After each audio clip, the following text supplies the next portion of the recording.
Әрине, біз бір-бірімізді сынап жүргеніміз дұрыс, тек қана мақтай бермей, сен керемет екенсің деп. Мені де енді сынайтын бірталай ағайын бар, қазақтар. Сол бүгінді жазып нетіп жатыр, сен осы қазақты кемсітпесейш, десоветизация дегенде анаған тиесін, мынаған тиесін, ол қазақтың абыройлы, атақты адамдарына қажетіне оларды айтып деп. Айтуымыз керек. Десоветизация деген тақырып, декоммунизация, оның ішінде жатқан дерусификация. Біз кейбір нәрселерді, көше атауларын, тола мүсіндерді бұрын Кеңес одағынан қалған, әлі күнге шейін біз оған шоқынып жүрміз, шоқынып. Алып тастауымыз керек. Енді кәдімгі бульдозер әкеліп қопарып тастамасақ та тұрған мүсінін, бірақ оларды ұмытуымыз керек. Мысалы, әртүрлі енді аты шыққан қазақтың зиялы қауым дейтін атақты жазушылар бар. Оларды біз қазір бағалауымыз керек, бағалап білуіміз керек. Осы қазіргі заманда тәуелсіз Қазақстан болып, бұрынғы отаршылық кездегі Қазақстан емес, патша Ресейдің колониясы емес, қызыл Ресейдің колониясы емес, республика Қазақская ССР деген. Қазіргі тәуелсіздік қалпымызға келіп, оған жеттік. Еліміз бар, мемлекетіміз бар. Бірақ енді келешекке аттанып, Қазақстанымызды гүлденеді деген үмітіміз болса, біз Кеңес одағының мұрасынан айырылуымыз керек, тастауымыз керек. Боқтықты, қоқысты өзімізбен әлі күнге шейін арқалап жүрмей. Мысалы, айтып өтейін енді, бір мысал ретінде көрсетіп, жай құр сөз ғана емес, Ілияс Есенберлин. Әлі күнге шейін қазақтар оны айтып жүреді, кәдімгі ол жазушы емес, ғылыми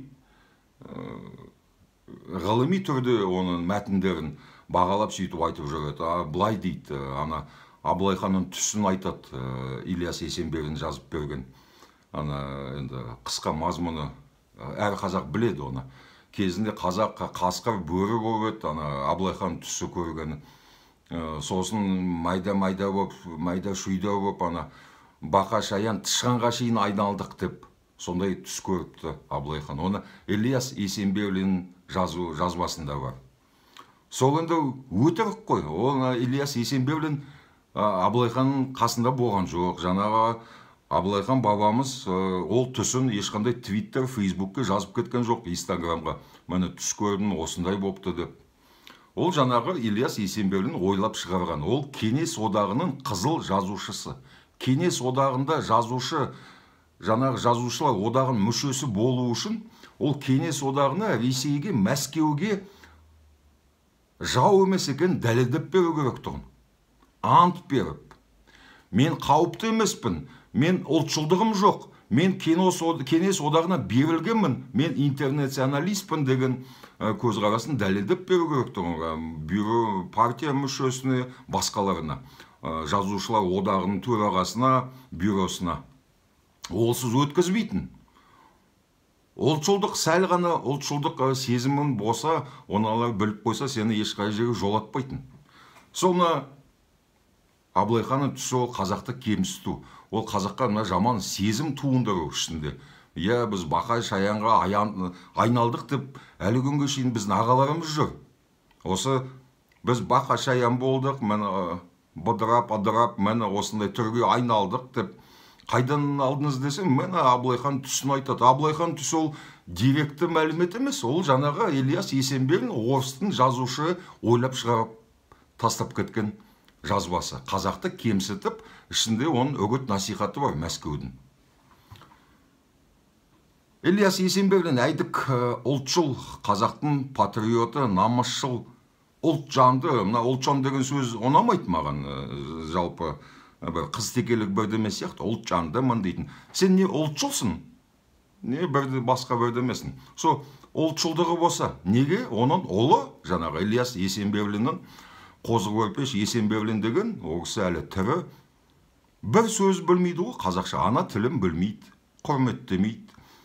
Және өзі басқа дінге салынып, Егова куәгерлердің ең басты жаңағы сектаны басқарып отырған Қазақстанда Ілияс Есенберлдің баласы Қозы Көрпеш. Иеговалардың ең басы кім, оларды атағын білмеймін.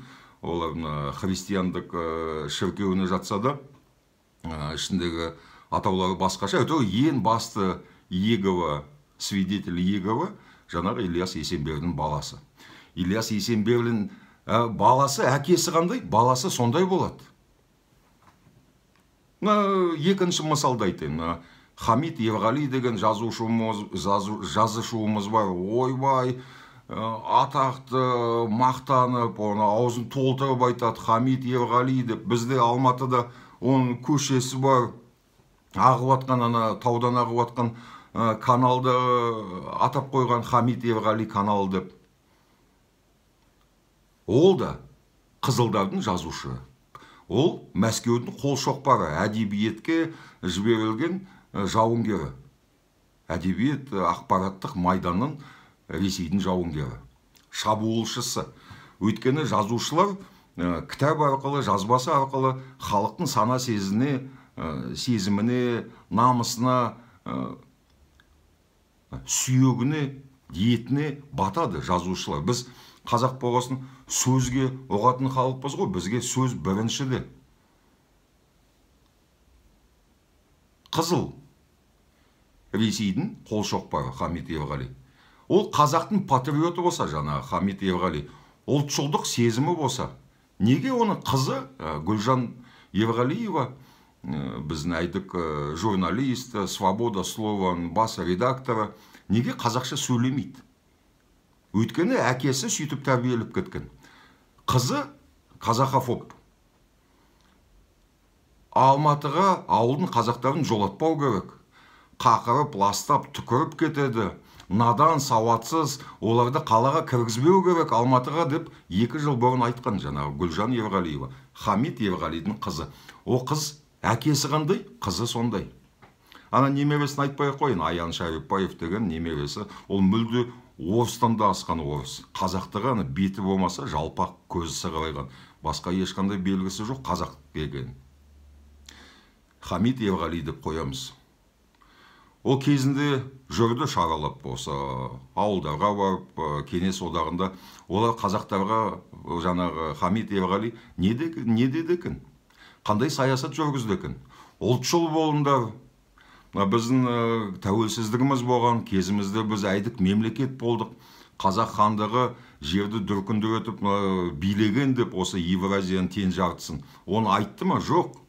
Колхозный, совхозный стройды мақтап, Мәскеудің қызыл жұлдыздарын мақтап сөйтіп кетті. Бірақ бізде десоветизация болған жоқ. Бізге Хамит Ерғали мәні. Ал қолына қару ұстап, Ресей патшасының колонизациясына қолына қару ұстап шыққан, қызыл әскерге қару ұстап шыққан қазақтар әлі күнге шейін оларға не көше жоқ, не мүсін жоқ, не көше, не ешқандай канал, ештеңе аталмаған. Одан кейін біздегі мәңгірген қазақтар, орыс тілді қазақтар өз-өзін қазақ болып сезіне ме? Тәуелсіз қазақ екен, біздің тарихымыз бар екен. Жоқ, әрине, жоқ. Ілияс Есенберлинді оқиды әлі күнге шейін. Хамит Ерғалиді оқиды, ойлайды, мені дұрыс екен деп. Дұрыс екен деп. Сосын тағы да бір тақырып, енді бұл қазір қазаққа батады, ой, жамандап шығасыңдар. Абайеведение, абай танушылар, абайды зерттейтін деген өзі кәдімгі бір ғылыми дисциплина болды. Өзі ерекше ғылыми дисциплина, абай тану. Со абай тану дисциплинасына біздің мемлекетіміз қаражат бөліп, грант ретінде, қаржылай көмек ретінде саны жаңа бөлінген ақшаның, мен қазір айтам, антам боласыңдар. Бүкіл басқа математика, медицина, химия, физика, басқа ғылыми дисциплина бәрін басын қосқанда соншама ақша бөлінген емес, жалғыз абай танушылыққа тек қана абай зерттеушілерге соншама қаражат бөлінген, жаңағы математика, химия, физика, биология бәрін қосқанда абайға бөлінген ақша солардан асып түседі. Ойлап көріңдерші. Неге? Абай соншама не істеп еді? Бір ғасырлап шешілмей жатқан физика, басқа математика заңдарын, формуларын шешіп берді ма? Не істеп еді абай?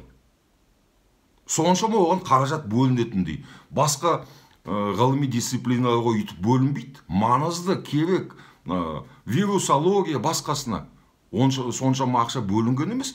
Абай танушылыққа әлі күнге шейін миллиардтар бөлініп отыр.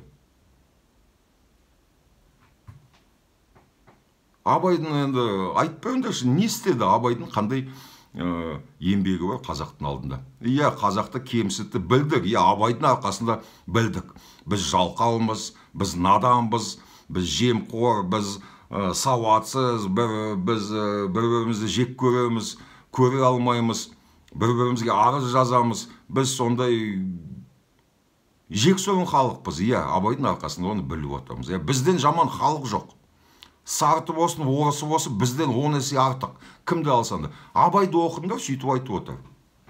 Балаларындағы орыс мектебіне беріңдер. Бұтында ғана соңғы шалбарын сатсаңда, оған ешқандай қалдырмасанда, ештеңе баланы. Орыс мектебіне бер деген, міне, сол үшін Абай бұрынғы Кеңес одағында қазақ қырылып жатқан кезде, этноцид, лингвоцид, геноцид болып жатқан кезде, жерімізге ядролық бомба жарып жатқан кезде, қазақтың мектебін жауып жатқан кезде, миллиондап Ресей, Беларусь, Украинадан адамдарды әкеліп бізге мекендетіп жатқан кезде, әр аумақ, ауылда, қалада екі-ақ көше болса да, біреуі Ленин болатын, екіншісі Абай болатын. Неге оны соншама Мәскеу Абайды соншама құрметтеді? Осыны айтсын, қазақтар атып шығады, көздері аларып, бұқаланып, сен үйтіп айтпа деп. Неге? Дәлелдеп беріңдерші. Неге Ресей Абайды соншама құрметтеген? Қазірдің өзінде қай мақтабас ұсталынса да, Башко, Петропавлдың, Рудныйдың Башко, оның өзі Абайды атап өтеді. Али Алматинский, мен өзім қаншама мақтабастарды ұстадым. Бәрі Абайды айтады ғой. Это же Абай так говорил деп. Это же Абай сказал деп. Сілтеме Абайға жасайды. Это же великий Абай. Сол, әр мақтабас Абайды айтады.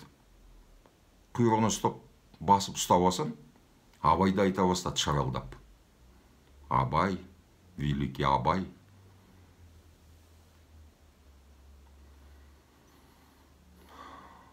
Сол.